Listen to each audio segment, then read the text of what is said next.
it's a 5 crore Lamborghini. How much of that is actual tax? When you buy a Lamborghini or a Ferrari, you're making the government really, really rich because there's about 125% to 150% additional taxes just to bring it over to India. And the interest rates for a second-hand car is about 14%, 16%. So this is an expensive loan. Is there a hack for this? What if I tell you that you can actually profit off of that car loan that you're taking? You make more money than you're spending on your interest. I would say you're full of shit. Spinny is going to charge you at least a 1.5 lakh to a 2 lakh rupee premium for giving you that mental peace of mind. But you can do almost every single thing that they do with their car evaluations for under 5,000 rupees. So the very first thing that you need to do is... I think Spinny is going to change their policies after listening to this. Yeah, sorry Spinny. So 1.5 lakh rupees to 1.8 lakh rupees is the insurance cost on that 32 lakh rupee XUV 700. What if I told you you could actually get that insurance premium down all the way to a 30 to 40,000 rupees? I'm listening. That's exactly what can happen if you use a website like...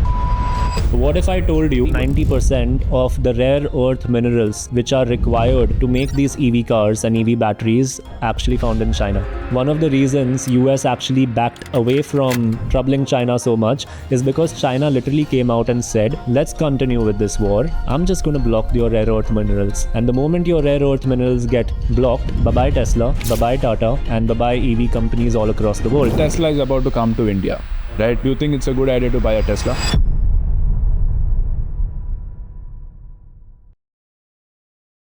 Hey guys, welcome back to another episode of the 1% Club Show. In this episode, we are going to be discussing about the science of car purchase. Cars are the second most expensive purchase in any person's life. If you do not spend even a few hours to bring down the cost of your car, then you're going to be spending lakhs in extra rupees. If you watch until the end of this video, you will know everything about buying a car, whether it's electric, petrol, first-hand, second-hand car, and all the secret hacks will be unraveled in this episode. So make sure to watch till the end. Rohit, welcome to the 1% Club Show. Thanks for having me here, Sharan. It's great to be here. Rohit, let's begin right away. And I am now in the market to buy a car. But I want to start from the absolute lowest budget. Because I want to know what is the best car in the market right now for every different budget. So let's start with under 5 lakhs. And I want cars in both segments, petrol and electric. Because electric is also picking up now. Got it. So, see Sharan, now I am a massive advocate of second-hand cars. Not entirely, but up to certain budgets that people might have, I really advocate for second-hand cars. Now you've asked for a 5 lakh budget. If someone has a 5 lakh rupee budget, my best advice for them is go for a second-hand car. You can get an amazing Honda City. Now, Honda is a great brand, right? It's very reliable. It can easily get you 15 to 20 years. Honda City, you get under 5 lakhs in second-hand. Yes, a Honda City, maybe like a 2015 model, which will get you at least another 5 years. You can find that for even 3 lakh rupees. Wow. And Hondas are very reliable. So they can last you a lifetime. And you'll get that under 5 lakh rupees. In fact, you'll get it for 3. You'll save 2 lakh rupees. I mean, what's the alternative? If you went for a brand new car, you'd probably end up buying something like a Celerio. And if you think about it, a Celerio versus even a 10-year-old Honda City, to me at least, a Honda City makes a lot more sense. It's safer, it performs better, it gets you more people inside the car, more space, more comfortable as well. So under 5 lakh rupees, when it comes to a petrol car, a Honda City, definitely. If you want a second-hand car, when it comes to EVs, you can get a Tata Tiago. A brand new Tata Tiago will come for somewhere around 10 lakh rupees on road. But you can get a good second-hand one for under 5. If you're lucky, you might also find a Tata Nexon. Got it. Now let's go to the next budget, which is under 15 lakhs. Under 15 lakh rupees. Yeah. Now, under 15 lakh rupees budget is where I feel people can actually start exploring brand new cars. Now, let's say someone definitely is like anti second-hand. You can definitely get a second-hand car too. But let's say you want to buy a brand new car. I can actually recommend you to buy the Tata Curve. Or even the latest Skoda that's come out, which is the Kailak. The Skoda Kailak is a very good car. The Tata Curve is a phenomenal car. The Tata Curve is going to get you a lot of features and a futuristic look. Yeah. And the Skoda Kailak, being a Skoda from the Volkswagen group, it's going to get you great performance, and it's actually a tax hack, which we'll explain later.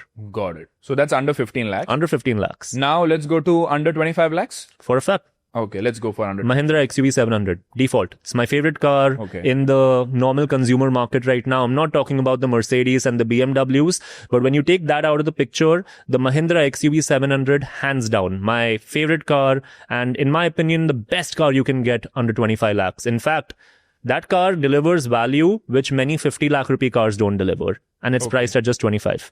And then in the EV segment? Under 25 lakh rupees in the EV segment, I would actually recommend you to get maybe something like a Tata Nexon. Or again, the Tata Curve also has its EV models, which would be great under 25 lakh rupees. But you said that for under 15 also. Under 15 lakh rupees, you can actually get a petrol Tata Curve. The EV one is slightly more expensive. Acha, okay. Yeah. Okay.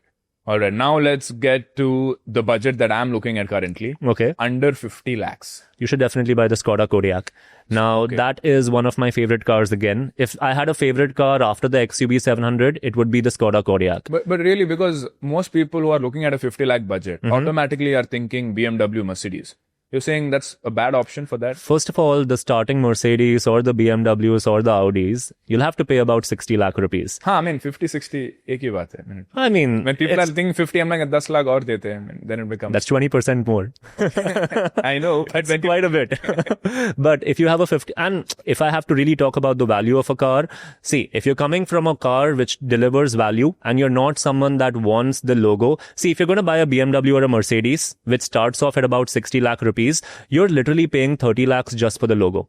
The value of that car is not going to be significant because it's entry level. It's like buying the base level iPhone. It's great to get the Apple logo, but the base model iPhone isn't going to deliver you that much value. Right. The Skoda Kodiaq, you'll get it for about 52 lakhs if you buy it in a smart way, but the value that car delivers is as much as a 75 lakh rupee Audi or like a BMW or a Mercedes. So the Skoda Kodiaq, hands down, in my opinion, best car to buy. And in the EV segment? In the EV segment, I would actually go for the BYDs of the world. In fact, even the MG ZS EV is a great option. It's significantly lesser than 50 lakhs. It's priced around 25 lakh rupees. But the MG ZS EV is also a very good value for money EV car. Unfortunately, it hasn't for some reason sold that much in India. So MG packs it up with huge discounts. But it's a great car, which I feel should have sold a lot more. Got it. And now let's go to the 1 crore mark, right? Under 1 crore, what is the best car to buy in India right now? Petrol and EV. I'll go for the BMW M340. I have a bias. It's a performance beast. It's a beautiful car. It would cost you about 95 lakh rupees on road. Okay. Beautiful. Performs crazy. Any car enthusiast will tell you how good an M Sport is. If you're talking about EV cars under 1 crore, I'd actually recommend the Mercedes EQB. That's a great option. You'd get that for about 85 lakh rupees. Got it. Now let's go the final level, the 5 crore mark. 5 crore mark. Under 5 crores. Under 5 crores, get yourself the Range Rover, Sharan. The Range Rover. The Range Rover. That's going to be a phenomenal car, great value, everything. Perfect package. That's going to cost you about 3.5 crores. If you go for the top end model, it's going to cost you about 3.5 crores, but it's a Range Rover. And the electric? The Porsche Taycan. Superb car. Phenomenal to drive. It's going to get you a lot of speed, a lot of power. 3.2 crores. That's going to be the best choice when it comes to under 5 crores. Got it. Got it. Hey guys, today's video is brought to you by ThatWare. One of the biggest challenges that I had when I began the 1% Club is getting our masterclasses organically ranked on Google. And honestly, we tried everything, writing hundreds of blogs, articles, and making endless content. And yes, we were successful, but it took us almost a year.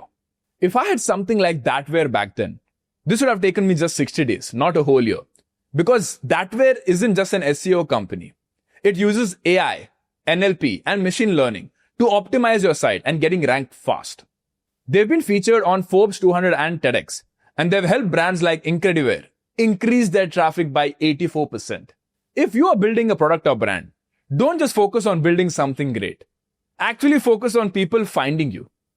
Check out ThatWare's 360-degree or enterprise SEO packages. It could be the best growth decision that you ever make. So click the link down below to get your site working as hard as you do. Now, back to the video. Cool. So now we've covered the different cars for every different price segment. Now let's come to exactly how do you afford, buying a car like this? Because everybody wants to buy an expensive car, but let's be honest, right? Most people can't buy a car outright. They have to take a loan or an EMI, and it becomes a huge burden on them. So let us first try to understand first hand versus second hand. how do we actually look at the math of a first-hand versus second-hand car? Because there are pros and cons for both. So what do you recommend? When to go first-hand, when to go second-hand? Just try to explain that to us. Personally, I feel that no matter what your budget is, no matter how much money you make, a second-hand car allows you to always punch above your weight. Because you're never going to be making infinite money, right? Right. There's always going to be a certain budget that you have to purchase a car. If we have to follow, let's say, the financial rule of 24-10, if you're making about 20 lakh rupees per year, your in-hand salary is going to be about 1.25 lakh rupees per month. Yeah. Which means that you should be ideally not spending more than 12 to 15,000 rupees per month to buy a car over 4 years. Yeah. So ideally, that's going to get you somewhere about an 8 to 10 lakh rupee car. And that's if you buy a brand new. But now, the moment you get into the second-hand car market with a 20 lakh rupee budget, with a 20 lakh rupee CTC, you don't have to stick for that 8 to 10 lakh rupee car. You'd be spending 8 to 10 lakh rupees, but you'd probably be getting a car which is worth 15 lakh rupees when you consider brand new. A significantly better car. But now let's say that you're someone that's making 1 crore a year. At that point in time, you also have to understand that cars are a depreciating asset. If you're someone making 1 crore a year, there's so much that you can be doing to grow that money. Correct. And the smartest thing at that point in time as well, I would say, buy a second-hand car. You might, if you're in the 1 crore budget, 1 crore salary, you might have the potential to buy a 70 lakh rupee Mercedes if you really wanted to. With all the finance options available, the brand will make sure you have the money to buy a Mercedes, even if you're someone making 25 lakh rupees. But that's not the smartest thing to do. So I would always recommend a second-hand car. And usually second-hand cars are how much % cheaper than the first-hand? So I'll give you an example. I drive a second-hand car, right? Now, I'm making somewhere around 50 lakh rupees per year. I decided to buy a second-hand Honda City. A brand new Honda City comes for about 22 lakh rupees, the variant that I drive. My car, when I bought it, was 4 months used and just used for 1200 kilometers. Okay. I paid 17 lakh rupees for it. Wow. So if you think about it, that's like a 30% saving for a barely used car. So you can save big amount. The basic savings also, which you can get for a second-hand car, which is barely driven, can be around 25%. They also say that the second that the car comes out of the showroom, it loses about 25% value. right? It loses 25% of the value the second it comes out of the showroom. Exactly. No, but before that, I wanted to ask you, what are those reliable platforms that I should look at to buy these second-hand cars, right? Because there is one option where I go to these aggregator websites versus having a good network of, friends or connections or car experts who can refer me to the right person. What is the right way to look at it? So when you're buying a second-hand car, right, Sharan, there's quite a few options. Let's start with the best option first. It's actually to look within your friends and family. So if you have someone within your friends and family that's willing to sell their car, that's your most trustable option to buy it from. If not that, how? Because a lot of people are fearful because it doesn't matter if you're my friend or family. I'm buying something worth 15-20 lakhs from you. Not that person is not going to probably think about my best interest, might not tell me about some small fault that the car might have because that person wants to sell it to me. So how do I really trust even my friends or family who's trying to sell a car to me versus going to a reliable platform who's guaranteeing that I have checked everything, 100%, everything is all right, now you can buy. So how do I make that decision? So see, if you want to go to a trustable platform, like let's say a Spinny is going to charge you at least a 1.5 lakh to a 2 lakh rupee premium for giving you that mental peace of mind that this car has been vetted by us. 1.5 lakhs rupees extra. That's the profit that they make. 1.5 to 2 lakh rupees extra. But you can do almost every single thing that they do with their car evaluations for under 5,000 rupees. And you can do a multi-layer check. That's exactly what I did with my Honda City because I wasn't going to just trust the person blindly either, right? So the very first thing that you need to do is book a 799 or a 999 rupee package from Go Mechanic. They will send someone to your building with all the equipment. They will check the car in and out, or they will send it to the address of the person that is selling the car. So the car will instantly be evaluated by a platform like Go Mechanic, and they will tell you whatever problems there are. Second, you need to check the service history of the vehicle because the service history will tell you if the car has been regularly serviced, if there were any problems which it had been serviced for. So you can go through the service history, you can get the car evaluated. Alternatively, if Go Mechanic is not enough, you can also take it to the brand showroom. I mean, the brand service center. So I'm buying a Honda City, right? I would take it to the Honda service center, ask them to do a secondary level of check. They'll charge you about 2,500 or 3,000 rupees to do this check. So you're doing a multi-level check. You're doing Go Mechanic. You're doing Honda. If you're still cautious, also take it to your local car mechanic. All of this under 5,000 rupees. Spinny charges you 1.5 lakh rupees for the same thing. I'll give you another hack, by the way. So whenever you have to list your car on, let's say, a Spinny or a Cars24, when you take the car to them, they evaluate the car for free. Because they want to check the condition of the car before they list it on your platform. Right. So if the person selling you the car allows you to do that, just take that car to Cars24 or Spinny, tell them you want to sell it with them, and they're going to evaluate the car in every single detail which they're charging the consumer 1.5 lakh rupees from. So that's a hack where you can get it done for free. I think Spinny is going to change their policies after listening to this. Yeah, sorry Spinny. And sorry everyone that's watching. Got it. So that's the way to look at it. Got it. And there is another thing as well, by the way. So when you buy a second-hand car, let's say you buy it from a dealer, like a car garage, or you buy it from a Spinny, the margin that dealer has on selling you that second-hand car. So they have a cost at which they buy it. Like, let's say we're considering a 15 lakh rupee second-hand car, which is, let's say, a Mahindra XUV 700. So let's say you're planning to buy a Mahindra XUV 700 and you're buying it from a dealer for 15 lakh rupees. If that dealer bought that Mahindra XUV 700 for 13, they're selling it to you for 15. On that 2 lakh rupee difference, you're going to be billed 18% GST. Okay. Because you're buying it from a dealer. But if you're on OLX and if you're buying it directly from a person like you and I that wants to sell their car directly, there's no profit margin on that. So you won't be billed for GST. So this benefit also applies when you're buying from friends and family, you're saving the GST, and also when you're buying it from a normal person on OLX. All right. Because you know how to do the checks properly based on what you explained. OLX is the second layer beyond friends and family. Yeah. But beyond that, anything else? After OLX, I would recommend your local car garages. Now they don't put the margins like what a Spinny puts, the local car garage. Not at all.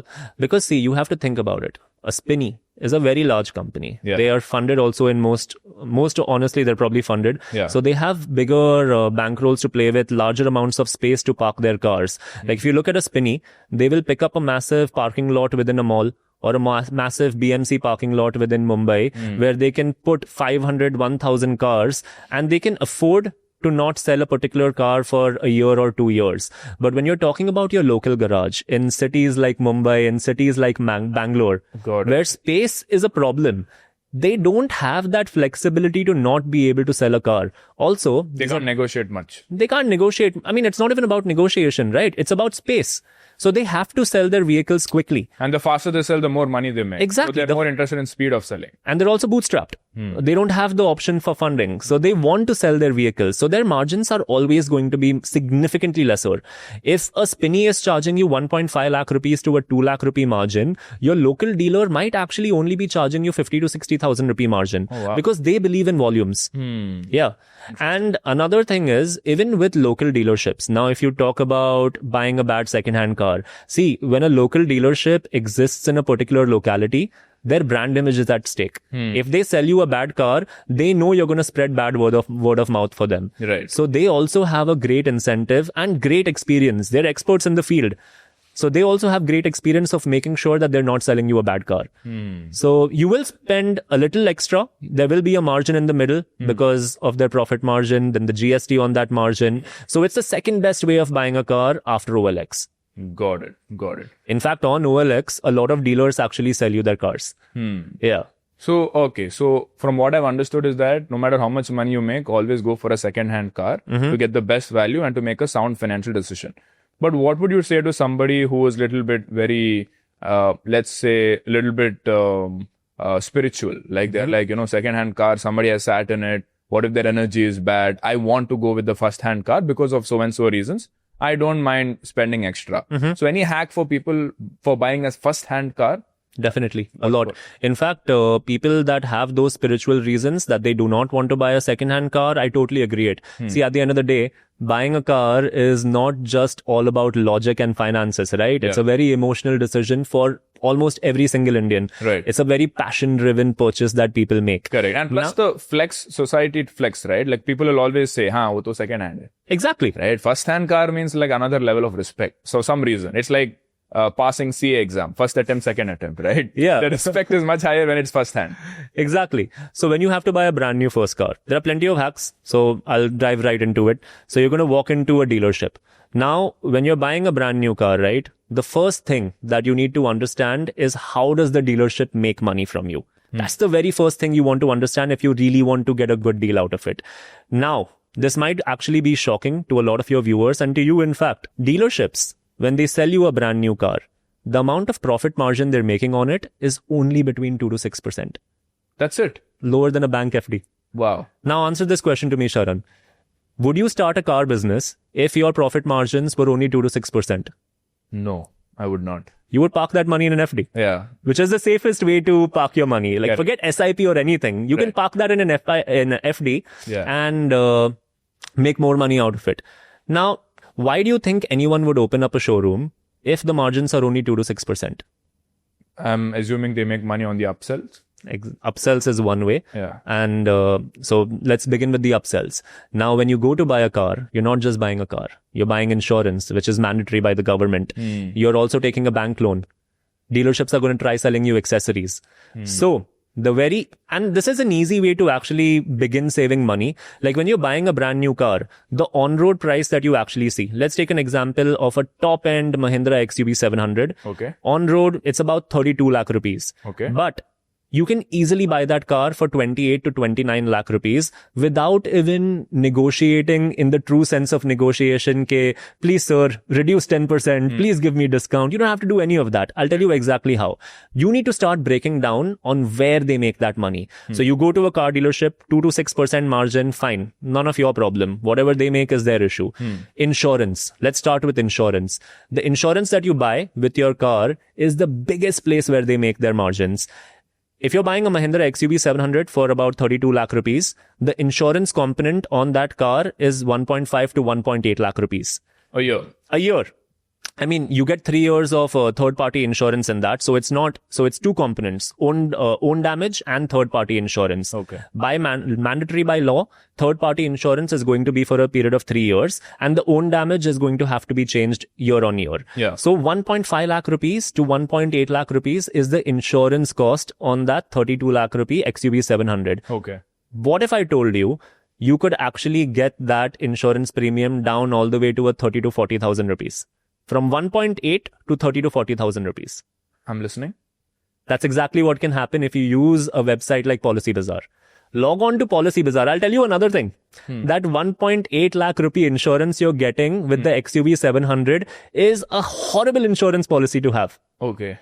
Remember, they're trying to make their money right now off of you. They don't get margins by selling the car. So what they're doing is they're inflating the price of the insurance and they're dropping down the quality of the insurance. Hence, in that 1,80,000 rupees insurance, they want to squeeze as much money as possible. So you go on to Policy Bazaar, select every single add-on you want, every single benefit, maximum IDV. IDV, by the way, for those that don't know, is the insured declared value of your car. So if you're buying a car worth 32 lakh rupees, the ex-showroom would be somewhere about 25 lakh rupees, 27 lakh rupees. The IDV is how much value of your car you're covering. So on Policy Bazaar, select the maximum IDV, add every single add-on possible, zero depreciation, return to invoice, no claim bonus, the list goes on and on. Yeah. And that top level insurance policy will still max out at about 60,000 rupees.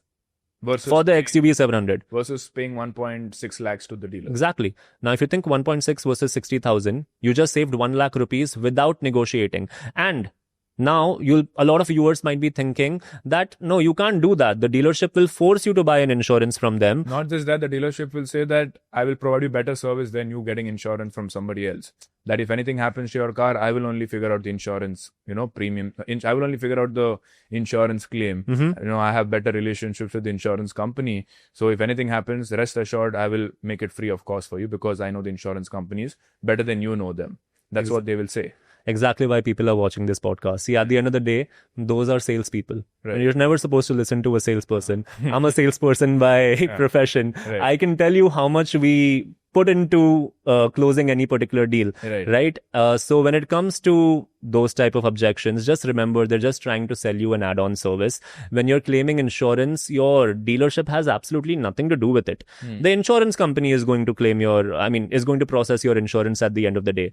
In fact, the pressure that they will try putting on you is not about just helping you. They will tell you that, sorry, you're not allowed to buy an insurance from anywhere else but me. It's illegal. That's the type of lie they will try telling you. The very first thing. But as per the government of India, you have the backing of the government of India over here. You are not required to buy an insurance policy from the dealer. Yes, before you take that car on the road, you need to have an insurance policy, mandatory by law. But you can get that insurance policy on Policy Bazaar, and while your car is going in for registration, you can give those insurance details, and when you have your proper registration done, you will have your third-party bought insurance ready. So you don't have to buy it from the dealer. Got it. So insurance, I understood. There's a large amount of savings that you can make when you buy a brand new car. Any other ways that I can reduce my expense? Yes. So insurance was the first thing we spoke about. The second thing that dealerships are going to try to sell on top of insurance is accessories. They'll try selling you special floor mats. They'll try selling you, nowadays the biggest thing that every car dealership is trying to sell their customers is PPF, paint protection film. Okay. You know, like how you have scratch guards on your phone. Right. You don't want scratches on your phone's display, right? Yeah. So the first thing you do after buying a brand new phone is put a scratch guard. Gorilla Glass. Gorilla Glass. Now that's 500,000 rupees. It doesn't really make a big difference. But PPFs are in general very expensive. And when a dealership is trying to sell you that PPF, again, the same funda with the insurance. Increase price, reduce quality. They're going to sell you the worst quality PPF for around 1.5 lakh rupees. Wow. I'm talking about any car. Like even if you're buying a 15 lakh rupee car, if you go for the option of a PPF, they're going to charge you between 1 to 1.5 lakh rupees. Now, I'm not saying that PPF is bad right now. PPF is a great choice. The problem is when you're going to a dealership to buy a car, right? You already have such a huge flow of emotions going into you because you're making such a big purchase. Yeah. It's easy to convince you at that point in time, pay that 1.5 lakh rupee extra. It's a psychology, right? It's psychology. So I'm spending 20 lakhs and if you're adding another lakh extra, I don't want to act like, penny wise, pound foolish. Right? Exactly. I don't want to be that. Now they'll convince you because when you're buying a brand new car, you see the car, it's so beautiful, it's so shiny. They're like, you want to maintain this? Buy PPF from us. I'm not telling you not to buy PPF, but if you go to a accessory shop outside, that same PPF you'll get for 70 to 80,000 rupees of the highest quality. 17 to 18. 70 to 80. 70 to 80. 70 to 80,000 for the highest quality PPF. Low level PPF start off at about 30 to 40,000 rupees. In all honesty, the PPF that the car dealership is going to be giving you is mostly likely going to be on the lower quality anyway. If you go to an accessory shop outside in the market, you can get it done on your own. You just have to wait a day extra. Okay, yeah. Because you have to take the car out of the dealership and take it to that accessory shop. Another easy way to save another 1,40,000 rupees by doing your accessories on your own. So the basic idea is don't let the car dealership upsell anything to you. So this is what I do when I recently bought a brand new Kia Syros, all right? How much is that? It was a 15 lakh rupee compact SUV. And I went to the dealership. And no extra conversations, nothing. I go up to the dealership, the salesperson, I tell them, I know exactly what I want and this is how I want it. I told the person, ex-showroom price plus, the registration taxes, the TCS stamp duty, that's it. I do not want insurance from you. I do not want any extra accessories from you. Absolutely no add-ons whatsoever. Now, immediately what the dealership told me is that, okay, sir, but insurance policy?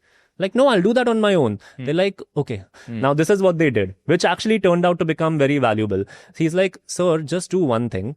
Whatever price you're getting from Policy Bazaar for your insurance, just take a screenshot and send it to me. With all the add-ons you want, I will match that price. So I won't charge you that extra. I will match that insurance price and you will get the service that we can give you, if any whatsoever. So that's what I did. Also, what I was doing was I also strategized when I'm buying the car. So apart from just, focusing on how the dealership makes money, you also have to focus on the timing of when you're making the purchase. Okay. So I went at the end of the month to buy the Kia Syros. What is that logic, going at the end of the month? Think about it, right? If you're a salesperson, Sharan, and you have a monthly target, when are you going to be running the hardest for your target? The last week. So you'll be desperate to get up to your targets to close those deals.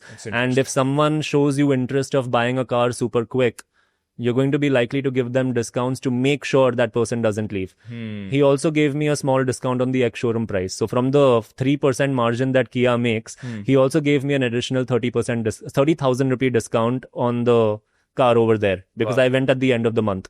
That's interesting. So go at the end of the month to negotiate better with the salesperson. Exactly. You should always go at the end of the month or during festive seasons like Diwali. Or in fact, not just that, at the beginning of a new year. Because when you auspicious day, people want to buy something. Nope. That's what you probably thought. But so when you, like right now we're in 2025. Let's say you go to any car dealership at the start of 2026. What's going to happen is that car dealership, let's take into consideration Mahindra again. You go into Mahindra, January 2026. They're going to have stock left over from last year, which they did not sell. The manufacturing date of that car is 2025. Cars are emotional purchases. When a buyer goes into the showroom, they don't want to buy a 2025 manufactured car in 2026. It's complete psychology. The car is the same. It's going to be good. But human psychology, right? It's 2026. I want to buy a 2026 manufactured car. Dealerships know this. So what they do is all the cars that are manufactured in 2025 or are slightly older variants, they naturally discount it. They know it's not going to sell as fast if they don't discount it. So you will always get a very good discount if you buy last year's stock. How much % discount? You can easily expect a discount of, if you're taking into consideration a Mahindra XUV 700, for example, the on-road price is 32 lakh rupees, right? You can easily, on the ex-showroom price of that car, get about 30 to 40,000 rupees savings. Now, the ex-showroom is going to be about 27 lakh rupees. Easily 30 to 40,000 additional you will get off, which is big money if you think about it. Like 30 to 40,000 when you think about it on 27 lakhs might not seem big, but at the end of the day, 30 to 40,000 rupees is still a lot of money. And remember, they're not making much margins. They're only making, a Mahindra only makes about 3 to 4% margin, right? So when you consider that, 30 to 40,000 rupees is a huge amount as well. And that's how much money you can save. Sometimes it goes even higher. So another thing is, it also depends on how much that car sells overall. So if a car is very much in demand, it's going to attract, it's going to have a certain wait list to it. The seller is not going to be that motivated to give you a discount. But let's say you're buying a 1 year older model, manufactured model of a car that's anyway not selling very well. I'll give you an example of a very popular car which many people love, but it just doesn't sell in India. The Toyota Hilux. Now the Toyota Hilux is a pickup truck from Toyota. If you go online, the listing price is somewhere about 35 to 37 lakhs. But what if I told you Toyota has been selling these cars for a 14 lakh rupee discount as well at times? Wow. You know why? Because they don't sell. They don't sell. Have you ever seen someone, how many pickup trucks have you seen driving around in Mumbai? I have not seen anything. Nothing, right? No. But it's a fantastic car. If you go to anyone in the Middle East, good and bad, you're going to see the Toyota Hilux used quite a bit. It's a very popular car, very good car, but because it doesn't sell, 14 lakh rupees off. There's one more hack I've heard. I don't know how much true this is. So these dealers and these showrooms, they usually have these cars that they've kept for display, right? That people use for test drive. Is it a good idea to buy these cars once the year is over? Because then they get the new models. And in the older models, which they just kept for test drive, I've heard that they usually sell it at a 10-20% discount. What is your opinion on that? Horrible way to buy a car. Yeah? Never, ever, ever buy a test drive car. I'll tell you. So in honesty, the benefit of buying a test drive car is that on paper, it has never been registered to any buyer. So when you buy a test drive car, you're getting a first-hand car, technically, but in reality, it's been driven about 10,000 kilometers. Right.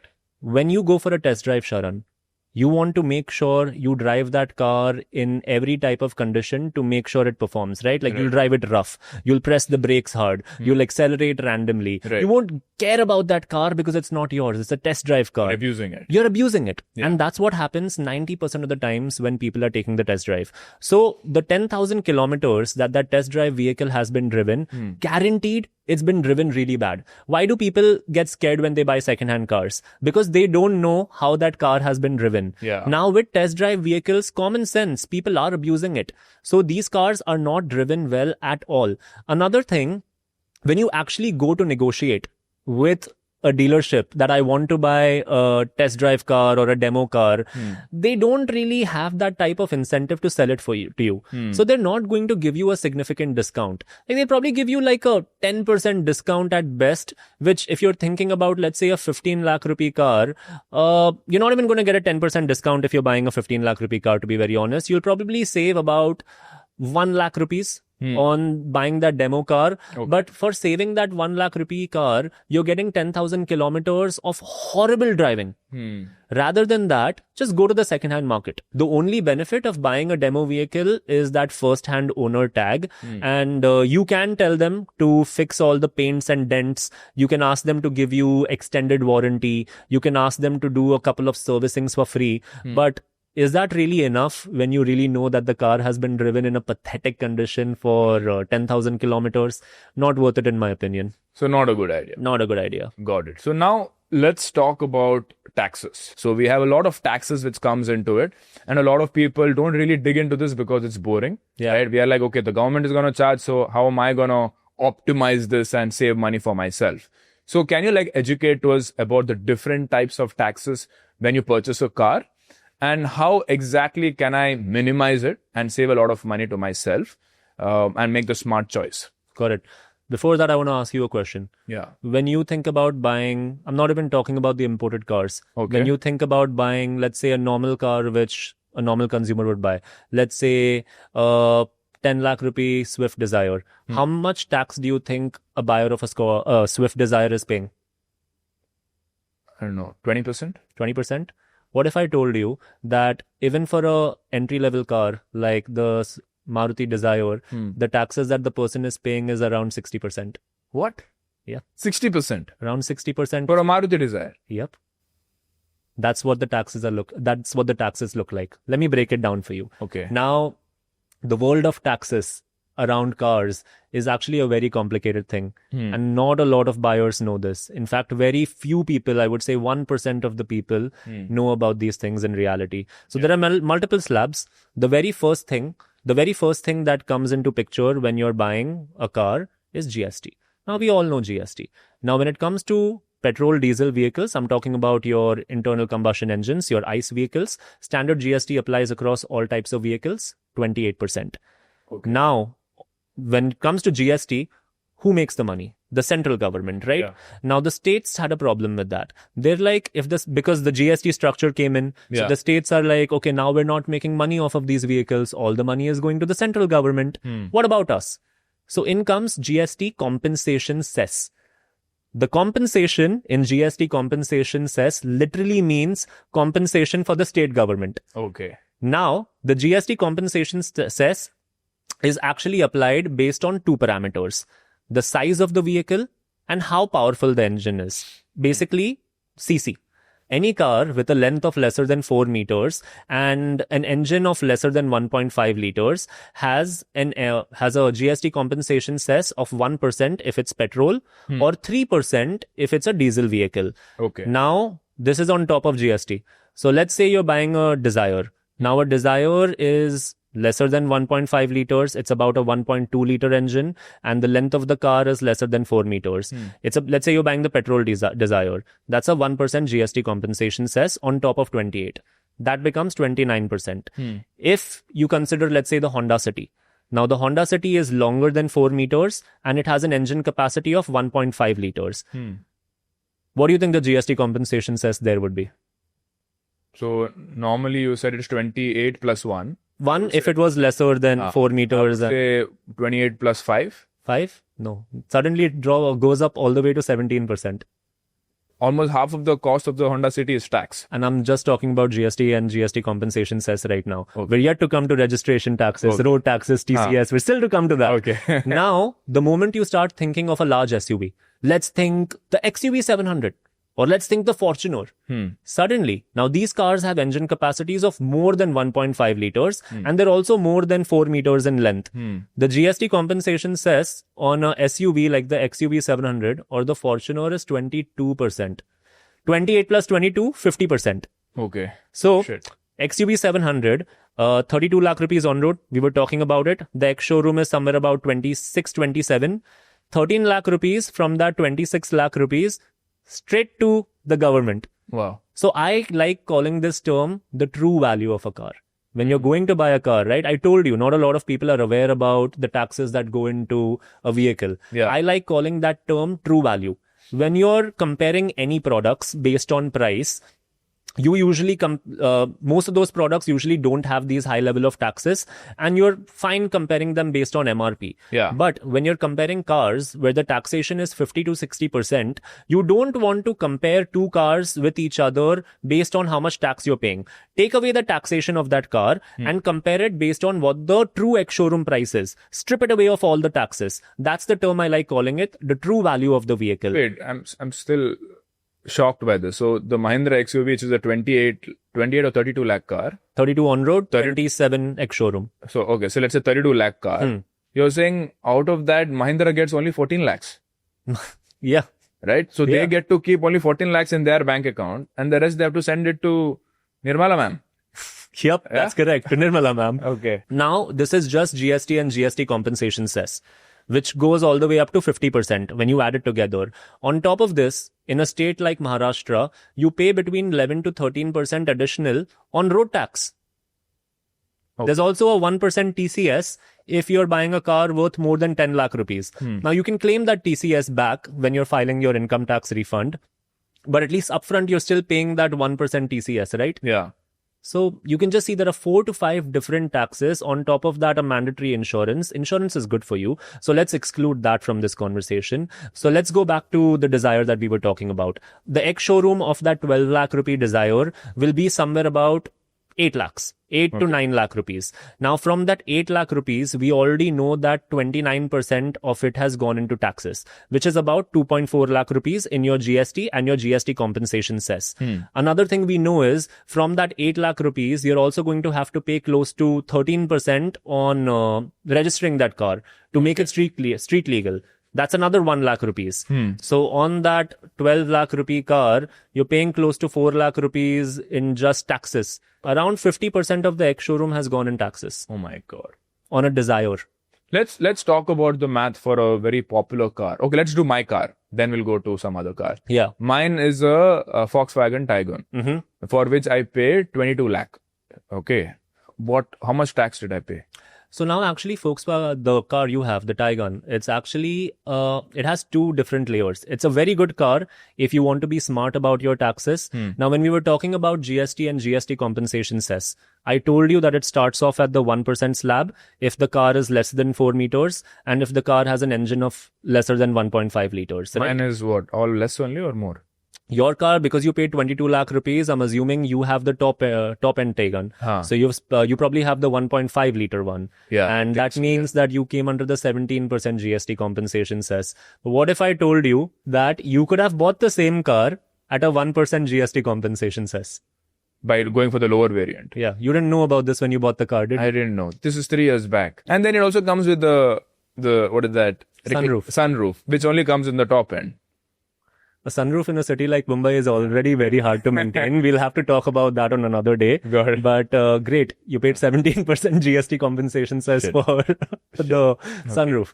But so both Volkswagen and Skoda, their sister companies, the Kushaq and the Tiguan, they both also have a 1 liter turbocharged engine. Now let me rub some salt in your wound. 1.5 liters you would have bought. You'd be like, okay, this is going to perform better than the 1 liter engine. But that 1 liter engine is a turbocharged engine. So the turbocharged engine, 1 liter turbocharged engine, which is giving you a lesser GST compensation cess. What if I tell you that that engine actually performs as good as your 1.5 liter naturally aspirated engine? Because of the turbocharger. Because of the turbocharger. It sucks in air faster. Yep. More torque, all of that. More salt in your wounds. But they didn't tell me this. They didn't tell you this, and you didn't know me back then. Yeah.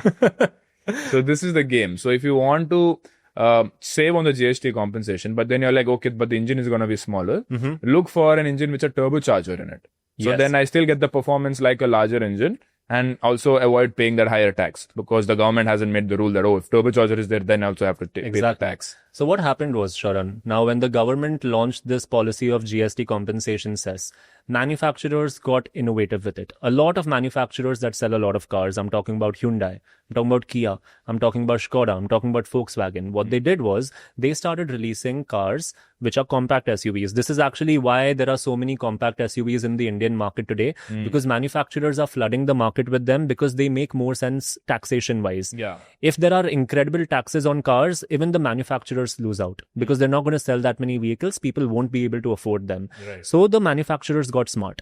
What they did was, we're going to make compact SUVs. They're lesser than 4 meters. We're going to make them spacious inside. So that's taken care of. We'll make sure that, let's say the trunk is smaller. So they'll get massive cabin presence. On top of that, we'll give you a 1-liter engine. You're getting taxation benefit there, but we'll turbocharge it. Now, a naturally aspirated engine is better in terms of reliability and longevity than a turbocharged engine. But not a lot of people know all of these differences. Yeah. And the turbocharged engine at 1 liter is going to save you money. So let's do one last tax exercise before we move on to the next topic. Let us look at some very popular car, which is the Mercedes-Benz E-Class, which is like the, like the dream car for every rich man. Yeah. Like, how do I look at the taxation there? Okay, so the Mercedes-Benz E-Class luckily is manufactured in India. So there are different taxes that also come into picture if you're fully importing a vehicle or if you're importing via parts of the vehicle and assembling it in India. So there are different taxes that come into that. Okay. But the Mercedes E-Class is fully manufactured in India. So that's taken care of. So the taxation is simple, 28% GST. It's a powerful luxury vehicle. So 22% compensation cess takes it to 50%.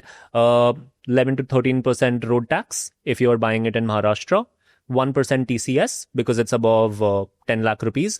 These are the type of taxes that go into it. So around 64%. When it comes to the road tax of 11 to 13% and that, yeah, it goes up to about 60 to 65% that you're paying on top of it. So 1 crore car, actual cost is 45 lakhs. In fact, I was doing the math for a Mercedes E-Class just the other day. You pay 1 crore for the Mercedes E-Class. The true value of that car is actually just 40 lakhs. So yeah, 60% of that car is going in taxes. And what happens when you import a car? Let's say when I get a Ferrari or a Lamborghini, how much of that is actually taxed? Like it's a 5 crore Lamborghini. How much of that is actually taxed? When you buy a Lamborghini or a Ferrari, you're making the government really, really rich because there's about 125% to 150% additional taxes just to bring it over to India. No, but if it's already there in the showroom of Lamborghini, it's already put in that price already put. It's already done because the showroom of Ferrari has imported it from a particular country, maybe Italy.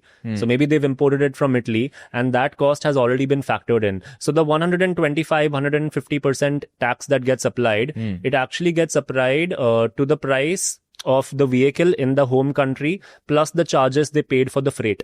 So all the shipping costs, everything that went into bringing that car to India, the final container price, on top of that, they put those 125%, 150% taxes, and then they sell it to you. So how much of it is taxed then? So if you're buying a 4 crore Ferrari, the true value of that car is only about 1.5 to 2 crores. In fact, if you buy a 4 crore Ferrari in India, you can get that same Ferrari in Dubai for about 1.5 crores. Really? Yeah, sounds unfair, right? Very unfair. Those guys are richer also with the oil. Richer also. They don't even have to pay tax over there.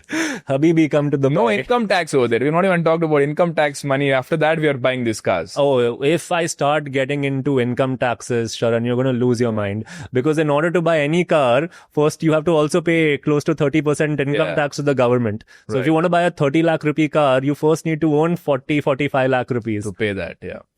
Damn. And these people who buy these cars, they're obviously also taking loans for tax benefits, right? So if I'm buying a Maybach at 2.5 crores, I need to be earning at least like 20 lakhs a month to sort of afford these kind of cars. Like, who are these people buying? If you're buying a 2.5 crore car, then you don't need to be earning 20 lakh rupees per month. I would say you probably need to be making about 50 to 60 lakh rupees per month. consider it, right? So ideally, if you're thinking about the 24/10 rule, now 20% of the car in terms of the down payment. So that's 50 lakhs on 2.5 crores you need to be putting down. So 2 crores loan you have to take, which you have to pay over 4 years. And that installment should only be 10% of your income. Right. So if you're taking a 2 crore loan over 4 years at 10%, so when we're thinking about, after doing the maths, on that S-Class, the monthly EMI would be about 5 lakh rupees. Per on month. that S-Class per month. Now, if you're spending 5 lakh rupees a month, ideally you need to be making 50 lakh rupees a month, like I said before. So if you're making 50 lakh rupees per month, you can then afford to buy it in that way. But then again, when we're talking about an S-Class, it's not a normal person that's buying it.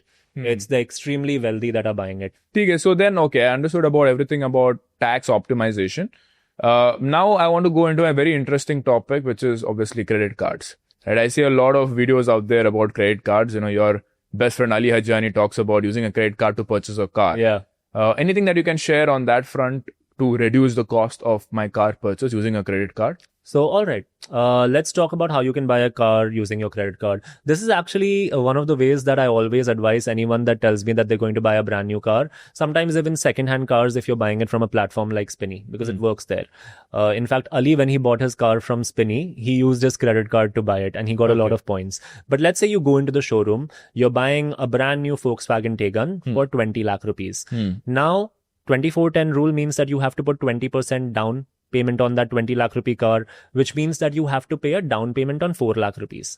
So when you're saying buy a car using your credit card, you're not paying the entire 20 lakh rupees using your credit card. You just have to pay your down payment. Now your down payment comes down to about 4 lakh rupees.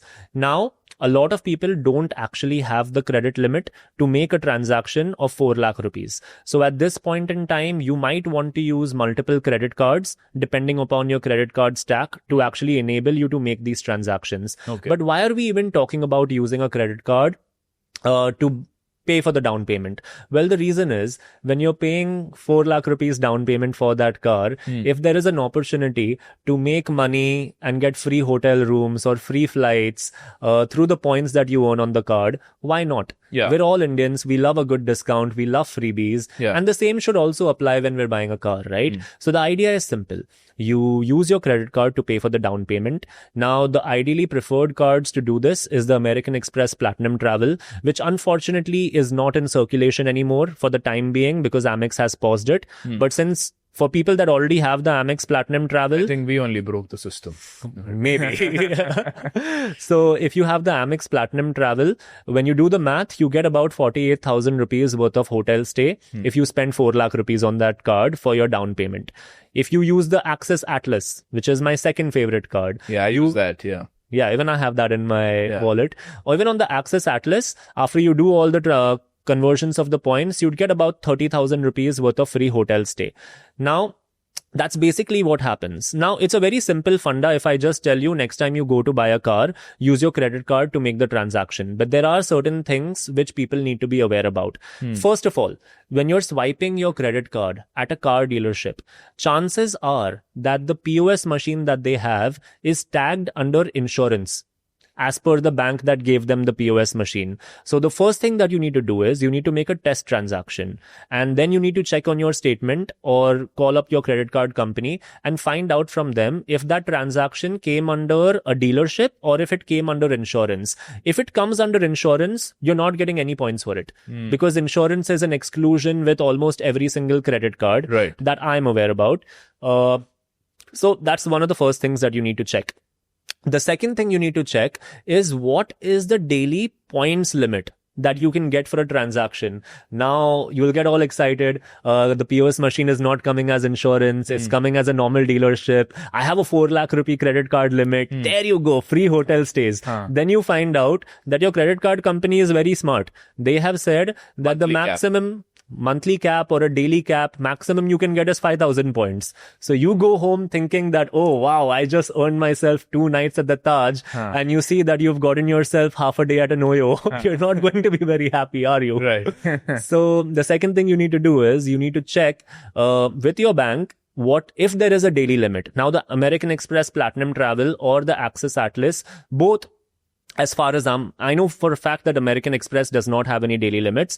And as far as I'm aware about the Access Atlas, even they don't have any daily limits for earning points. So these are ideally the two best cards. So you check for two things. The daily limit on points, you check if it's coming under insurance or not. And if these things are clear, and if you have the credit limit, if you don't have the credit limit, use multiple credit cards. Some points are better than no points. So use multiple credit cards. You might not get 2 nights at the Taj, but you will get still something. And why let, there's a rule in business.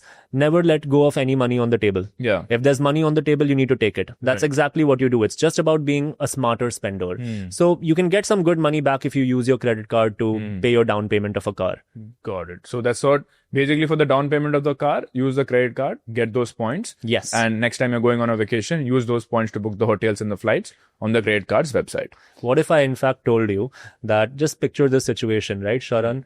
You go to buy a brand new car. Let's say you're buying a brand new XUV 700 and it's a special occasion. You're going there with your mom, your dad, your partner. Now you've bought this car. And what if I tell you that immediately you can take it for a nice road trip to Goa and celebrate with your family, stay at the Taj for 2 nights, free of cost.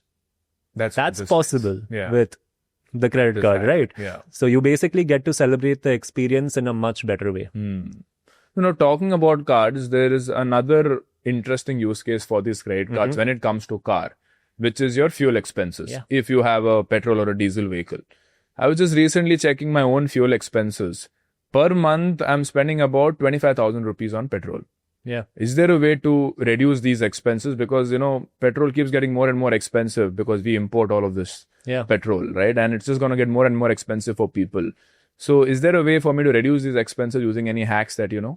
For a fact. So, Sharan, in total, I probably, just like Ali, I probably have about 15 to 20 different credit cards, but most of them sit at home and I only keep 4 credit cards in my wallet at any particular point in time. One of them is my BPCL Octane card. Now, this is an SBI BPCL Octane credit card by SBI. Now, this is in partnership with SBI and Bharat Petroleum. Now, what this card basically does for you. So, it gets you in total 6.25% value back every time you fill fuel. So you get about a 5.5% discount in terms of points. And you also get a fuel transaction waiver of about 1.5%. So you're getting about 6.25% back every time that you fill fuel at a Bharat Petroleum petrol pump using the BPCL Octane card. Now, there are certain things which people need to be aware about. There are other cards as well that do this. For example, there's a card from RBL that's partnered up with Indian Oil. Hindustan Petroleum also has some partnerships with credit card companies. They have a partnership with American Express as well, where you get multipliers in terms of points. Now, each one of these credit cards actually has a cap. So just like you, even I fill fuel of about 25,000 rupees a month because I have to use it to travel 55 kilometers to and fro from work every single day. So my fuel bill is 25,000 rupees a month. Now, on my BPCL SBI Octane card, there's a limit of 10,000 rupees to earn the points. So every month up to 10,000 rupees on the BPCL SBI Octane card, I get about 6.5% cashback in the form of points, which I can use at that POS machine in the future while filling my fuel to get a discount on my fuel purchase based on how many points I've collected. So that 6.25%, it keeps accumulating. And the next time you're filling fuel, you can use that accumulation to get a free fuel tank. But there are limits that you need to be aware about. On the BPCL Octane card, that's 10,000 rupees per month. On the RBL card, which is partnered with Indian Oil, it's about 12,333 rupees per month. Of fuel expense. Yes, of fuel expense. So what I do in my case is I have a multi-card strategy. So I use the BPCL Octane for the first 10,000 rupees worth of fuel, after which I use my American Express MRCC card. Now, you'd be wondering, I didn't mention American Express before, so I'll tell you how the MRCC works. Basically, when you do 4 transactions of 1,500 rupees each on the American Express MRCC card in a particular month, you get an additional 1,000 points, which can be worth about 1,000 rupees. Right? So technically you're spending 6,000 rupees and you're getting 1,000 rupees worth of points from American Express, which can be used for a hotel later on. 16% returns. That's 16% returns for that particular amount of fuel. So till 16,000, I have my fuel taken care of. I'm always getting some amount of money back or some amount of points back, after which I pay fuel full price, which does hurt. But I'm a finance guy. Yeah. So even when I'm traveling to and fro to work, I figure out carpooling where whoever travels with me has to pay me. Got it. I'm pretty sure that person is watching this podcast. Thank you.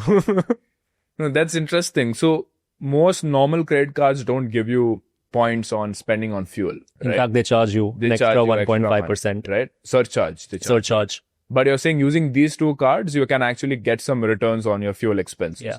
Yeah. So you waive off the surcharge of around 1.5% that these Petrol other pumps credit can- cards charge. And you also get about 4.5 to 5% back. Got it. And that, As a how do you redeem that in fuel? Very, very simple. So when, let's say I'm filling fuel today, all right, I'm going to use my credit card to fill fuel worth 4,000 rupees, which is full price for my car. The next time I go to fill fuel, I'll be able to get that discount of, like, say, since it's only one fuel purchase, but the next time I go to that fuel station, I will tell the person that's filling my fuel, here's my credit card. I want to pay using points. So that person, he will swipe my card on his POS machine. All the petrol pumps have their POS machines configured by the partnership bank to have the option of paying with points. So there will be a pay with points option on their POS machine. They will click that. They will redeem whatever points you have, and that's the discount in fuel. Oh, they'll only do it. They will only do. You have to do nothing. It's the easiest way to redeem points. Literally the easiest way. So basically, you're like, if you use the right credit cards for fuel, so out of 12 months of expenses of fuel, the 13th month can be free. Yeah. If you use the right credit cards. Got it. Now let's go to a major expense, which most people just take it for granted, which is like taking a car loan, right? Because 99% of them cannot buy a car up front. I mean, it's a 20 lakh car, 25 lakh car. I don't have 25 lakhs sitting in my bank account to just buy it up front. So everybody inadvertently goes for a loan. Now these loans can be as little as 9% when it's a brand new car. But what you said earlier is that it's always better to buy a second-hand car, no matter how rich you are, right? Because of the so many benefits that you get, instant 30% off and all of that. But the loan is where people get screwed, right? Because even banks are cautious now. I have to, give a loan to a guy who's buying a second-hand car, which is 5 years old. So the interest rates naturally go up, and the interest rates for a second-hand car is about 14%, 16%. Now, this is an expensive loan. Is there a hack for this? Because I don't want to pay a 14% interest or a 16% interest rate loan. So what's the hack? Now, the interesting part, Sharan, is that there are actually quite a few hacks when it comes to your bank loans, which many people are genuinely not aware about. And they're very, very simple. Now, you were speaking with me about how I'm such a massive person in favor of secondhand cars. Yeah. But as you said, the loans on a secondhand car can range between 11 to 16%. But what if I tell you that you can actually profit off of that car loan that you're taking? Profit. You make more money than you're spending on your interest. I would say you're full of shit. Okay, so let me tell you exactly what my story is. Okay. Now, I own a second-hand Honda City. Now, I'm making about, like, if you talk about my CTC, I'm in the 50 lakh rupee range right now. So ideally, I had saved up a good amount of money. Like, I had about 20 to 25 lakh rupees, with using which I could have bought a brand new Honda City outright. But knowing basic finance, I know that that's not a good decision. Like, why would I want to spend 20 to 25 lakhs of liquid money on buying a depreciating asset? Makes no sense. Right. Apart from that, I was convinced that I want to buy a second-hand car because I want to punch above my weight, and I also want to carefully plan my finances. Like, just because I have that money, just because I make a good amount of money, it doesn't mean that I should just blow it away on a depreciating asset. Right. So here's what I did. I bought a second-hand Honda City, which was costing me about 17 lakh rupees. I had about 20 to 25 lakh rupees in my bank. So what I did was I went to SBI. I made a senior citizens FD in the name of my dad for about 20 lakh rupees. The next thing that I did was I went to the bank and I told them, this is my FD. I want a FD backed loan from you for 17 lakh rupees. And so what I did was, backed by that FD, I took a personal loan for 8.5%.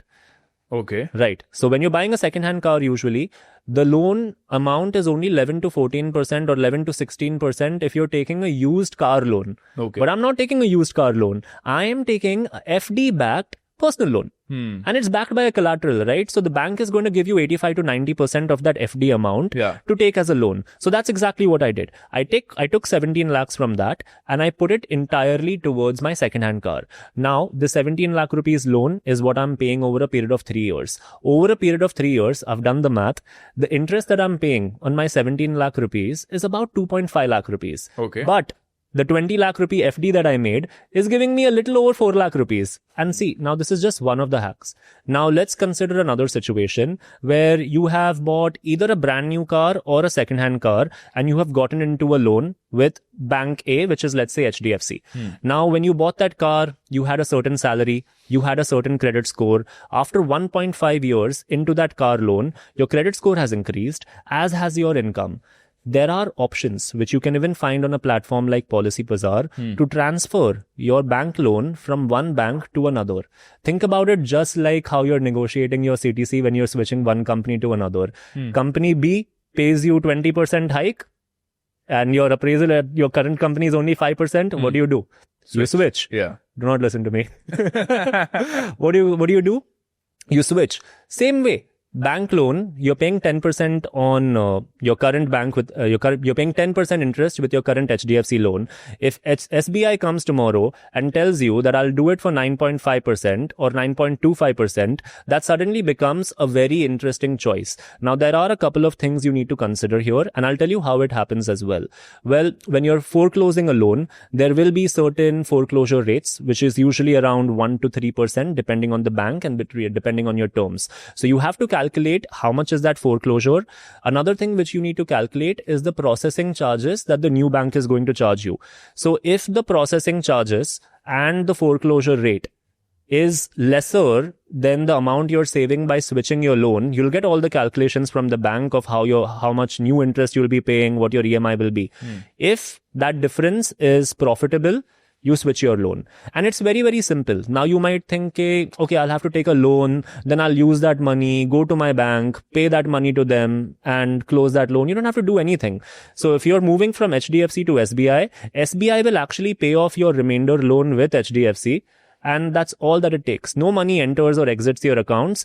HDFC and SBI settle it amongst themselves. You pay the foreclosure rate and you pay the processing charges. And suddenly your interest rate has dropped. No, but you mentioned something. You said the foreclosure could be 1 to 3%. So does that mean that I only shift if the reduction in interest rate is more than 1 to 3%? No. So the 1 to 3% foreclosure rate that you're paying is dependent upon how much principal amount is left. Okay. And that's not very high. So let's say you've bought a 20 lakh rupee car. After 2 years, you have, let's say, 15 lakhs left to pay on it. If you think about a foreclosure rate of, let's say, 2%. Okay, that's about what? 30,000 rupees. So 30,000 rupees foreclosure rate, and there will be about 2,000 to 3,000 rupees processing charges. So about 35,000 rupees is what your cost is. But when you factor in the 0.5% that you're saving year on year for the next 4, 5 or 6 years, that becomes a significant amount of savings. And in 90% of the situations, changing your bank loan to another bank is always going to be profitable. Now, many people do not know this hack, and it also sounds very cumbersome. But remember, banking is also a very competitive market. In fact, I want to add a point here for absolutely every single hack that we are discussing in this podcast today. You just need to have a common sense of how business works, how competition works, and you in your own mind will be able to figure out a lot of tactics. If you can understand how salespeople are working, how competition is working, how business functions in the real world, half the hacks will automatically open up within your eyes. Banks, competitive industry, they want to serve your loan instead of their competition. So they are going to give you a discount to bring you over. When you have a SIM card, a postpaid SIM card, if you're using Airtel, and if you tell Vodafone that you want to port, they will give you a better offer. Right. And Airtel, to keep you back, will tell you, oh, you were paying $7.99 today. I'll make it $5.99. Please don't leave us. Yeah. Same principle. Got it. So this is another way in which people can also make their loans cheaper over a period of time. So this is especially for people who had a higher interest rate because they had a bad credit score. Couple of years later, things got better, earning more money, and my credit score improved, it's an opportunity for them to lower their interest rates on their car loans as well. Got it. Exactly. Now let's talk about a very interesting feature that some companies provide their employees, which is like it's called like the car lease option, right? Corporate lease. The corporate lease option. Yeah. Not all companies give this, and it's not given to all junior employees. But once employees reach a certain level in the organization, I think manager and above, that's when the company sort of offering this to their employees to retain them or something. I briefly read about this, but would love to know about the details of this. Yeah. So in my opinion, corporate leasing is hands down one of the best ways to buy a car. And I'll tell you exactly why. Now, the way that it works is you will talk to your HR. Your HR will tell you, okay, we have a corporate leasing policy available and we have a tie-up with a company called Oryx. Oryx is a car leasing platform. You select the car that you want. The company will take that car on their name. They will lease it from Oryx. It's basically a tri-person contract. So the contract will be between Oryx and your company and you. Now, let's say you've picked up an XUV 700 on a corporate lease and the monthly lease of that car is 50,000 rupees per month. So when you're paying 50,000 rupees a month in a year, that's 6 lakh rupees, right? Now, let's say that your income is 30 lakh rupees per year. If you're buying an XUV 700, then I would hope that your income is around 30 lakh rupees as well. Yeah. Now, that 6 lakhs that you're paying, if it had been a car EMI, that 6 lakh rupees would have left your pocket. You would not get a single penny of benefit from it. But because this is a corporate lease, that 6 lakh rupees immediately becomes a deduction in your income. So 30 lakhs is your salary, 6 lakhs cut. 24 lakh rupees is now what your taxable salary is. As per the current tax slabs, that 6 lakh additional component would have a 30% tax rate on it. 1.8 lakh rupees saving for every single year that you're in that corporate lease. Wow. When you're taking a car on loan, you're paying interest out of your pocket, 10%.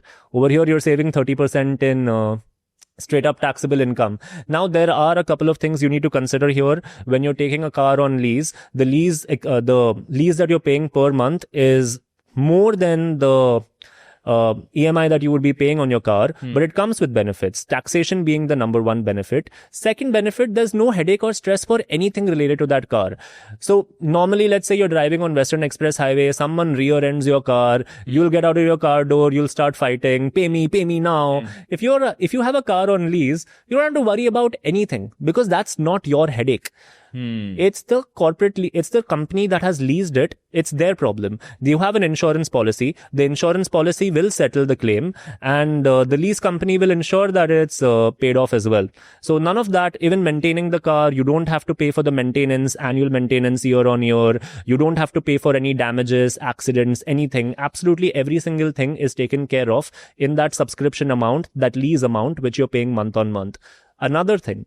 People might be wondering, what happens at the end of the lease term? I have to give that car back. I'd be like, I don't own this car, right? Like, because it's on a lease. Yeah. So people would argue saying that I don't own this. Yeah. Right. So what's the point of doing this? Now, again, let's go back to that point which I made earlier. Once you start thinking business, once you start thinking common sense, every single thing suddenly becomes a lot more logical for you. And the same thing with corporate leasing. Once you have used that car for 5 years, both the company that has leased it, Oryx, or your company that you work for, both don't have any incentive for taking that car back from you and keeping it. There's no benefit. Why take it? Yeah. So they give you the option to buy that car for as low as 5% to 10% at maximum value of that car's price. Really? So we were considering the XUV 700, 30 lakh rupee car, 5% of that is what, 1.5 lakh rupees? Yeah. Yeah. They let me buy it at 1.5 lakh rupees. Yeah. After how many years? After the lease term, which is usually 5 years. 3 to 5 years is the lease term. Now you'll be wondering, why are people doing this? But think about it. If your company has put you onto a car lease for a period of 5 years, in their mind, they feel that they've secured you for 5 years. So if company B offers you 30% extra, now you suddenly have an extra incentive in your mind, I have a corporate lease going on with such a nice car. Right. Screw the 30%, I'll stay back. And when you're a high stakes employee, we're hearing about these days how Meta is stealing employees from OpenAI left, right, center by paying them $100 million bonuses. Right. When you're a high stakes employee at a senior leadership, your company does not want to lose you. And these are small tricks that they can use to To retain you. retain you. So talking about leasing, in the US, leasing is very, very popular. Very popular. And what people end up doing is that they keep switching their cars every year, right? Because people want to experience different things. Like, for example, let's say I can't afford a Ferrari, right? There are some companies in the US which will allow me to maybe, subscribe to a Ferrari for a few months so that I get that joy, burn a hole in my pocket, but it's not impossible for me to experience the feel of a Ferrari. Yeah. Are there options like that in India where I can keep switching cars on a subscription? There are multiple options. Leasing is definitely one way which does enable you more than buying a brand new car without lease to switch cars. Because if it's a 5-year lease, at the end of it, you don't have to buy back that car. Yeah. You can just lease another one. In fact, on platforms like Oryx, you can also lease a car directly from them, but then the same tax benefits do not exist. So it's always better to do it through a corporate. Now, there's also options of actually buying cars using fractional ownership. Okay. Now I'll explain this to you. You know about how fractional ownership works with property. Yeah. Many people have heard about it before. Basically, on large ticket purchases, you don't necessarily have to pay the entire amount of money to own it. You basically split up with other people who are also interested in that same purchase. In this case, let's again consider the XUV 700, okay? 32 lakh rupee car. Maybe you don't want to buy it outright. You get the option of fractional ownership where you're splitting and buying that car amongst 11 other people. So 12 tickets will be made for that 30 lakh rupee XUV 700. So you buy one ticket, which means you have 1/12 ownership of that XUV 700. Now, this fractional ownership period lasts for a period of 5 years. After that period, any of the 12 owners do have the option of buying that car if they bid the highest price, if they choose to do so. But why should you consider this fractional ownership and when does it make sense? Now, I already have a Honda City, like I said to you. Okay, that's my primary car. That takes me through 365 days of the year. And I'm someone that absolutely loves going on road trips. Now, my Honda City is great for road trips if I have to go down to, let's say, the south of India, which I've done crazy road trips to, Mumbai to Kanyakumari, and a lot of times to Mangalore, your hometown as well. I love Mangalore, by the way. It's one of my favorite places. So my Honda City can take me to those places. But what if I want to go to a Leh Ladakh? I can't go in my Honda City. Let's be honest. It's not a car meant for Leh Ladakh. For that, I need something which is all-wheel drive. I need something which is 4x4, or I need Lord Alto. I'm not buying Lord Alto. So let's talk about all-wheel drive and 4x4. So there comes in a car like the Thar, or comes in a car like the XUV 700. Now, what's my purpose for buying this car? 4x4. I don't need it for the full year. I need it for just the 4x4 purposes. Now, one of the things about buying a car on fractional ownership is that you don't get to drive it throughout the year. You're buying it amongst 12 other people, right? So 12 months in a year, 1/12 of a year is 30 days, 1 month. So you get to drive that car for 30 days every single year across 5 years. So you have 150 days to drive that car. If my purpose to buy that car is strictly for my 4x4 road trips, 30 days per year is enough for me. Now, this depends on situation to situation. I might love road trips. You, for example, might want to fractionally own a Ferrari. That's also an option. So the website that is providing this fractional ownership does have Ferrari listed as well. Really? It's just going to be complicated to find 11 other owners of that Ferrari. Not everyone is that affluent, right? So now you basically can buy this car, and I'll tell you how much it costs. A brand new XUV 700 is for 30 lakh rupees. I actually have the quotation for fractional ownership, which I took for this XUV 700 just yesterday. 2.5 lakh rupees to get fractional ownership of that car for a period of 5 years. On top of that, annual maintenance charges of 1 lakh rupees across the total of 5 years. So 3.5 lakh rupees is how much money I'm putting in to have fractional ownership of that XUV 700 to drive it for 150 days across 5 years. It will get me my road trips to Leh Ladakh, anywhere down the north where I need a 4x4, allow me to explore India, which I so badly want to do. So it enables that. And another thing, at the end of 5 years, when that car's subscription period has ended or the fractional ownership is ending, it gets sold, right? So you get about 1 to 1.25 lakh rupees back as well. So 3.5 lakh rupees you put in, 1.25 comes back, 2.25 lakh rupees is what you have spent across 5 years plus fuel, because maintenance, insurance, every single thing is taken care of. So you're just paying for fuel on top of that effective payment of 2.25 lakh rupees. Divide 2.25 by 5, you're paying a little over 40,000 rupees a year My EMI for my Honda City right now is 42,000 rupees a month. So if I tell you, you can get an XUV 700 for 40,000 rupees a year and use it across the 5 years at a hearty period, what would you say to that? I would say it's a good deal. Exactly, right? So it's actually a great way, in my opinion, to buy a second-hand car. I would not recommend using fractional ownership to buy your first car, because if your car is meant to be your daily driver, imagine you're in a sense of urgency where you need to go somewhere in your car right now, and you need to book an appointment on the app that I need this car. You're not going to get it instantly, right? So for your first car, I wouldn't recommend fractional ownership. But when you're buying your second car, the second car that you own, at that point in time, fractional ownership becomes amazing. Or if you're an ultra high net worth individual, let's say a top level businessman, and you want to drive a Ferrari. Now, logically, if you own a Ferrari, Sharan, how many days do you think you'll be able to take it out on Indian roads in a year? I don't know, like 25, 30 days. That's exactly what fractional ownership is offering you. So if you want to own a luxury car without having to pay 4 crores with the 150, 175% taxes we were talking about earlier, what do? You pick it up for 40 lakh rupees, because that's the ticket price for a Ferrari on this particular website. 40 lakh rupees is what you pay. You get your ticket to the Ferrari, 30 days a year, 150 days. You want to impress a girl, take it out, have fun. And create content. For us, create content.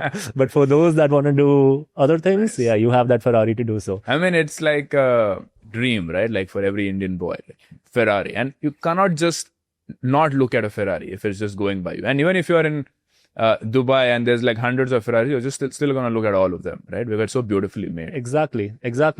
Now let's go a little bit into the future, right? Let's now start talking about what Elon Musk has been saying, right? He's saying the future of cars is driverless vehicles for the whole world. You never need to own a car ever, right? In the future. What would a car expert like you say to Elon Musk? Now, Elon Musk is born in South Africa, lives in California. Driverless vehicles have already started in the United States, particularly San Francisco. They have a taxi which is driverless as well. Now, in a country like the United States or someplace like, let's say, even China, it's feasible because the civic sense, the traffic sense is all obeyed, but like it's all followed, and the road conditions are good as well. Now you tell me, Sharan, if I tell you that you don't need to pay your driver that 25,000-30,000 rupees every month anymore, and you just buy yourself a Tesla, I mean, I'll propose it in a fantastic marketing idea. Okay, I'll be like, okay, you're paying 125%, 150% for that Tesla as custom duties, but you'll save 30,000 rupees per month on your driver, and the car will drive itself. In Mumbai, would you want that driverless car? What will you tell me? Fire your driver, drive a Tesla. I don't think I would trust the Indian roads for a driverless vehicle. So there you go. We're living in India at the end of the day. 1.5 billion people right now. 25 years down the line, we might be at about 1.8 billion. The size of the country remains the same. Metro cities like Mumbai and Bangalore are only going to get more and more populated because these are also employment centers. So your population is going to continue growing. And it's not really, I'm not saying this is bad governance or bad civic sense that our infrastructure is not the same as the United States. You also have to understand the size of the country and the number of people that live there. So even 20 to 25 years down the line, India might not be that perfect country for a driverless vehicle to operate. I'll give you an example. And I drive a Honda City. That car comes with ADAS. Now, ADAS is basically not exactly automated driving, but it does automate quite a bit. Now, one thing about ADAS is that if any particular person or any obstruction comes in front of your car, it automatically brakes. Now, when I'm driving this car on a daily basis, based on how you're supposed to drive in a city like Mumbai, there might be a person that's a bit far away, but it's in terms of the camera sensing technology and the logic that the computer within the car is applying, it senses danger and it puts the emergency brakes, and it's a strong brake. Now, ideally, in Indian conditions, based on how we're trained to drive, I would get through that and I would not collide with the person obstructing it. But imagine you're in a driverless vehicle and randomly, for no apparent reason, it just starts stopping. Like imagine if you're in a car which just keeps halting again and again and again, because that's what the computer thinks is the right thing to do. It's not the smartest thing. Driverless cars definitely in a utopia world might sound amazing, great for certain countries, but I don't necessarily see it happening within India for at least 50 to 75 years, in my opinion. So now Tesla is about to come to India. Uh-huh. Do you think it's a good idea to buy a Tesla? Now, Tesla coming to India falls usually under that same 125 to 150 customs duty slab. So extremely expensive if you have to import it like that. Hence, there are barely any Teslas apart from multi-millionaires in India that have brought it over for the flex of it. So Donald Trump and the Indian government got into heavy conversations that you need to bring down your taxation for our vehicles. And it started off with EVs because, I mean, Elon Musk was supposed to benefit from this. So the conversation did start. And India and the US actually did come to an agreement. In fact, India didn't just make this for the US, they made it global. Because, I mean, the Indian government is smart as well, right? They don't want to create an image where the rest of the world thinks that just because Donald Trump asked Narendra Modi and his government to do something, he has exclusively done it for the United States. So India came out with a new EV policy. EV import policy. It's a great policy, which has already started getting implemented. So the policy basically goes like this. For any car above the price of 35 lakh rupees or 35,000 US dollars, if we're considering US dollars, in its home country, any of those cars which want to come to India, if they invest $500 million within India for manufacturing, they can get a subsidized import rate of 15%. So that 150% which they have to currently pay to export their cars to India, that drops to 15% if they invest $500 million plus in the Indian manufacturing industry. So they have to set up a plant for manufacturing their cars, and eventually that capacity needs to go into full production. But while you're preparing for full production, there's another term and condition over here, 8,000 cars per year. So let's hypothetically say Tesla decides to invest $500 million plus into setting up a manufacturing plant in India. They can export 8,000 cars per year after making those guarantees to India at a 15% custom rate, import rate. Up to 8,000, not more than that. Up to 8,000 per year. And eventually their manufacturing capabilities would be full scale. So they wouldn't have to import those 8,000. But 8,000 per year, 40,000 across 5 years.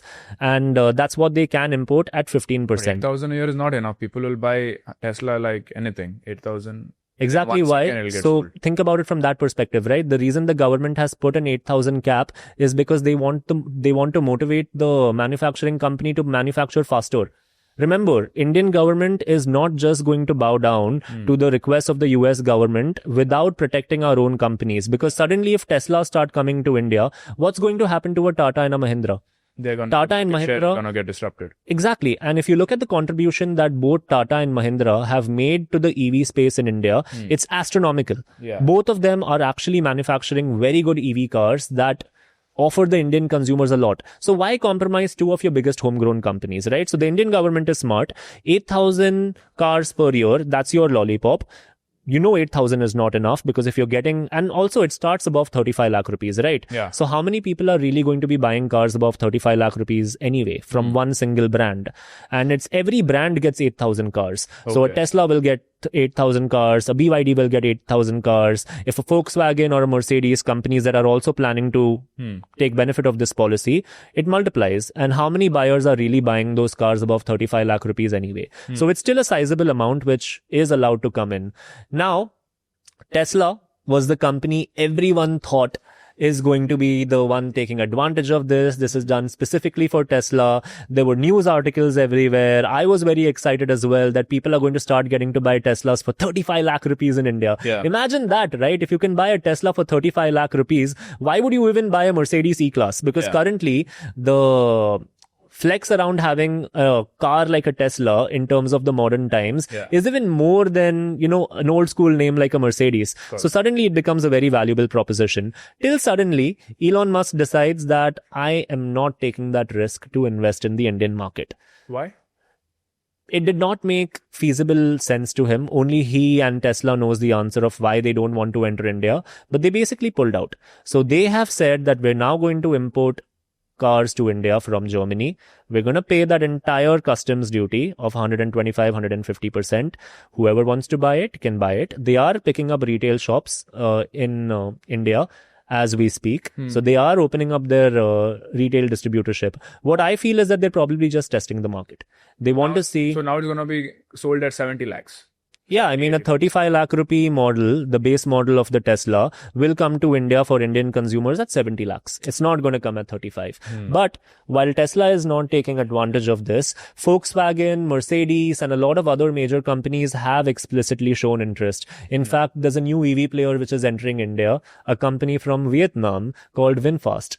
VinFast. They dropped 16,000 crore rupees to set up manufacturing in India, and their $500 million is only 4,000 crores, and they dropped 16,000, and they've already not even heard of this company, and they have 16,000 crores to drop. To be very honest, till 6 months back, even I didn't know what VinFast is, but they're launching some beautiful cars that's genuinely going to blow the minds of Indian consumers, and they're going to be getting the benefits of the tax slabs as well, because these are Indian manufactured cars. So now BYD was the previous very good option for EV cars from another country.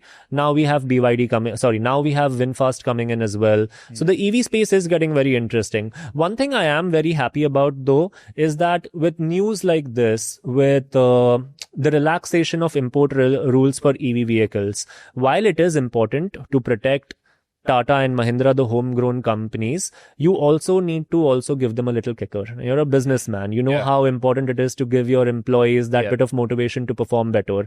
Now, the moment certain international pressure comes in, international competition comes in, Tata and Mahindra automatically get motivated into making better cars and pricing them better as well.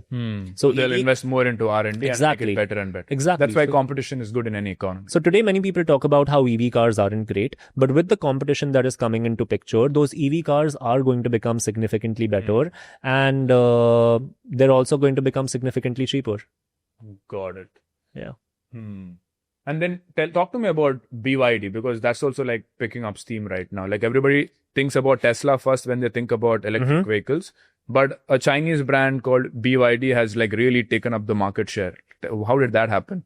So you're probably aware of this. BYD actually displaced Tesla as the number one car EV company just about a couple of months ago or last year. It is globally, right? Globally. And BYD is now the number one company when it comes to electric vehicle sales. So BYD has literally dominated that space. And I'll tell you exactly why it's happening. Now, when you're thinking about EV cars, right? And what is an EV car made of? EV car is made of a battery mostly. A battery. And a battery is made of lithium. And the number one producer for lithium batteries is China. In fact, I think 80% or 90% of the rare earth minerals which are required to make these EV cars and EV batteries actually found in China. Wow. In fact, they have certain... and I'm not going to say patented because patented isn't the term, but they have certain rare earth minerals which are exclusive to just them. So when China and the US, for example, was getting into trade battles, one of the reasons US actually backed away from troubling China so much is because China literally came out and said, let's continue with this war, the tariff war. I'm just going to block your rare earth minerals. And the moment your rare earth minerals get blocked, bye-bye Tesla, bye-bye Tata, bye-bye Mahindra, and bye-bye EV companies all across the world. So China does have that strategical advantage. It's like the future UAE. It's the future UAE. I mean, it's the future Saudi Arabia. It's the future UAE. It's the future Middle East, which is fuel heavy, because the future is moving towards EV.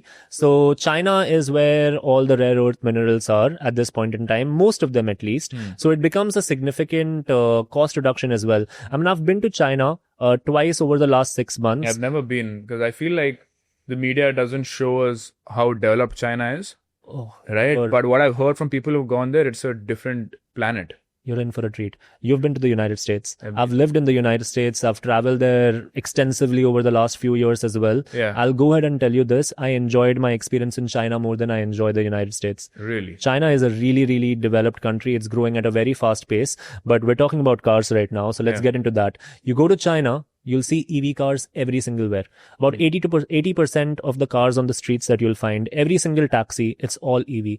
Phone companies like Xiaomi, Huawei are making fantastic cars, EV cars that look like Ferraris and look like Maybachs. Wait, phone companies are making cars? Phone companies are making cars because phone companies are also great with batteries, and China has a strategic advantage with batteries. Damn. So you have Huawei that just launched a car last week which looks just like a Maybach. An S-Class Maybach, which you have to buy for 2.5 crores in India.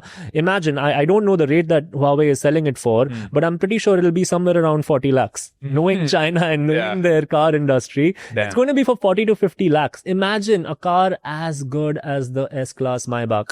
If Xiaomi started selling cars to India, I would probably consider buying it because the cars are genuinely so beautiful. But I don't think the Indian government will allow it, right? The Indian government will definitely not allow it. Actually, I'm not too sure because we already have MG and BYD. MG But that is through those special arrangements. Right? Yeah, there are certain special arrangements that have been made. So let's see what happens.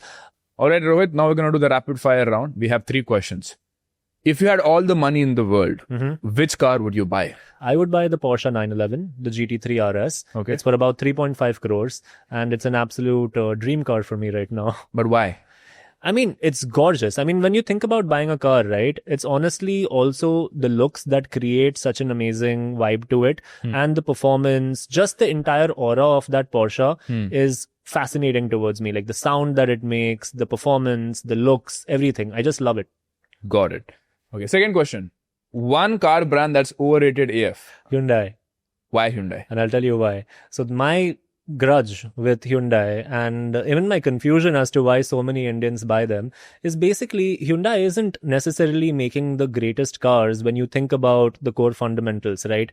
Are their cars built in the best way? No. Do they perform the best? No. Do they have crazy good comfort? No. How do they sell their vehicles? By packing it up with features, marketing the hell out of it. And for some reason, Indian consumers end up going and buying these Hyundais, Cretas, and sister company Kia, same story, just packing it up with features. And you might say it's a bias because I'm a huge fan of Japanese automobiles, so particularly Honda.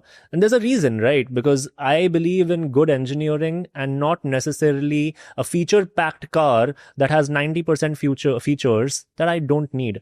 So Hyundai, in my opinion, is the most overrated, and their sister company Kia.